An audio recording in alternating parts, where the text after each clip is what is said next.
what's going on the planet now, and I've also been studying it for quite a while. So my question is this, is that how do we kind of like associate with this kind of activist protesting?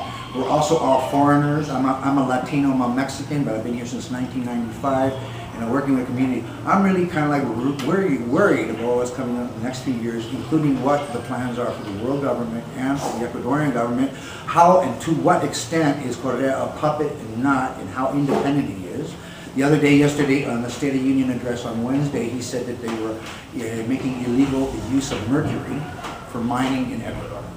Yeah. That's pretty mind-blowing, because there's one guy in Santo Domingo that is known, just one person, for using 1.5 tons of mercury in the Amazon jungle every year. And one drop of mercury will burn forever 1 million gallons of water. So my question is, we're gearing up to something. And the other thing that I read about all the time is that we have black ops and all these people, and we got Project This, Talent, and MK Ultra, and Mind Control this, and that and the other, and I'm kind of getting on my end, is that basically we're coming up to our head on a lot of these different things. And the other thing is, and I always kind of with Brian, when you came in here, wow, astronaut and free energy and whatever, and one thing I have to be very sincere about, well, where are the concrete, where are the definite things? Because basically, studied solar, studied wind. At one point I was thinking of my farm and putting that all in there, but at the time the technology was prohibited and bringing it in here and doing the whole thing, so I've just been off the thing. My question is though, there is technology already out there, bro. Yes. That is basically, they're holding it back. Like you said, 9/11, everything else. What I'm learning now is I don't know who I am, what I've been doing, what I'm supposed to be doing now. I want to help this change. I think we're moving from third to fourth dimension with it. And I was worried about people, you know. And now I'm not worried about it anymore, because you know why? They can fly UFOs on magnetic motors. They've got advanced physics. It's 10,000 years ahead of its time, according to some people. And we're trying to dig around with wind and things and trying to come up with something while they're trying to kill us. So I'm really worried about the vaccination problem, Brian. I heard of Korea. I talked to doctors in Loja to see how local it's getting here. I'm reading with Jane Burgomaster in Austria. My daughters are in Austria at the moment, and I'm kind of scared right now about all this shit coming down the tubes. The Codex Alimentarius coming in at the end of the year. So I'm going, do we have time to study about all these different things, or should we kind of like we're moving into a certain other level? And especially all of you, I also want to welcome you here to this valley, because we have all kinds of different people come here, and in this explosion, there are some good people here. There's also some pretty nasty people that show up, and I cannot stand the fact that foreigners get in here and sell real estate to other foreigners and make a lot of money, and that's something that's got to change for everybody. Because otherwise it's going to come in here, and they're going to come and shit in your backyard and watch your nap. And I spent a lot of time here. I'm a Mexican and I'm a Latino, so I understand the Ecuadorians a lot better, and I have been here trying to cement what it is for foreigners to be here, so the backlash or this xenophobia that keeps coming up here, I've been dealing with it ever since the first day I came here. Okay? So I'm just sorry, I mean, I don't want to take too much more time, but I'm just like, I'm really worried, and I say, well, should we be worried about this, or should we be warning people and try to find out what Correa is actually up to with all this oil business and with all the free energy that already exists? They don't let us use it, they don't let us know about it.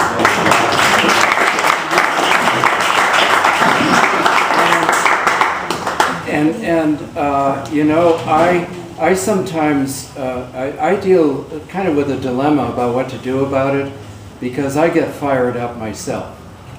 And now and then, when there's some sort of organizational inspiration, as well as an inspiration about what specifically those ideas are that can be implemented, it gives me a special sense of responsibility to move into the solution and not worry too much.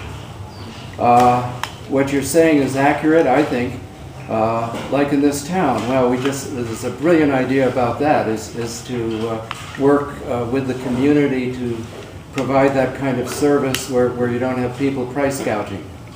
That could be done pretty easily, getting buyers and sellers together with some kind of community bulletin board. Across the line, and then a real estate agent makes 5% and end of story. Right, I know that, and that's something that most of us don't want to see happen. So action can be taken there.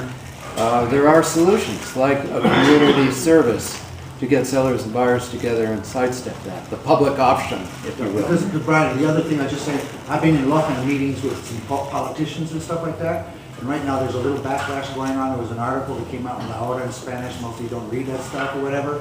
And that kind of thing comes up, and they're thinking and they're talking about making a proposal not to sell you cannot sell land to foreign business on the island, which would be a ridiculous law.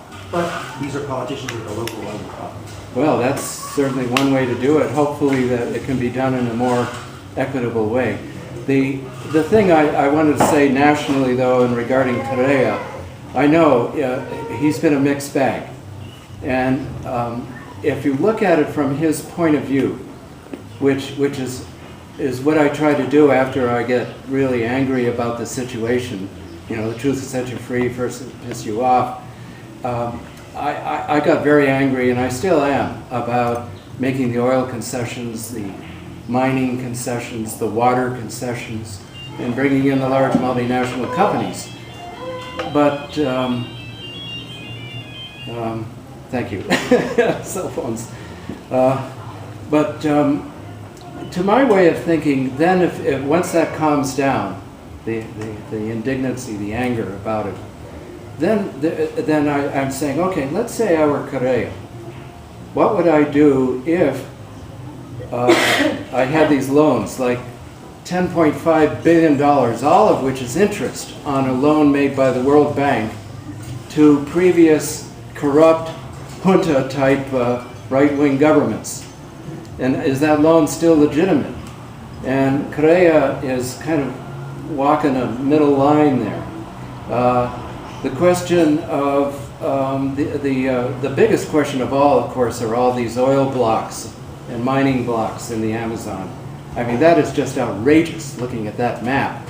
I mean, that to me eclipses all other issues, in a sense, because we're talking about the lungs of the earth. But that's the last lungs of the earth. The last lungs of the earth. So something has to be done. So what do you do?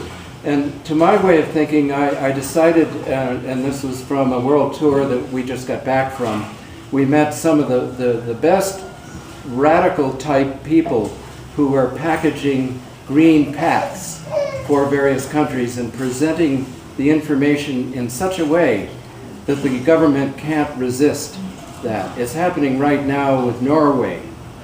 And very quietly, they're developing some of the technologies that we all dearly want. Now, the real question is, how can you get them off your back? Because many free energy inventors have been assassinated. I was almost assassinated once. It's a very dangerous field to be in. There is an active effort to suppress it, and that's really the bottom line. We're not having these clean energy sources because it hasn't been allowed to happen. And that, to me, is unmitigated evil, malevolence. And we have to recognize that and then find ways of doing it anyway. And that can only happen with strength in numbers. People have to be willing to stand on the line and defend the rights of nature. And by the way, the Constitution of Ecuador, and this is how the presentation will be couched, pursuant to your Constitution, that nature has equal rights, that the indigenous people, this is a plurinational country, and the indigenous people should be left alone. These are concepts that are so basic to human values and it should be to this government, that a presentation can be given in that context, and then a list of replacement activities that are clean and would also produce revenues for the country. However, this is a rough road to toe because of the control element worldwide. Probably the best way to do all of that, Brian, is to make as much transparency and get as much media play and to play it to the people or whatever, and to play it up the country out that way. That's how. Well, I think at first I think the first stop here would be the government, and I'm really hoping this. We're going to try to pull this off in the next few months. A lot depends on, getting it all organized and presented. And we're going to be doing some think tanks here prior to that happening. So this community, of course, could take part in these activities. I certainly invite you to participate as the organizational part of this gets rolling. But it is rolling because it's such an obvious solution.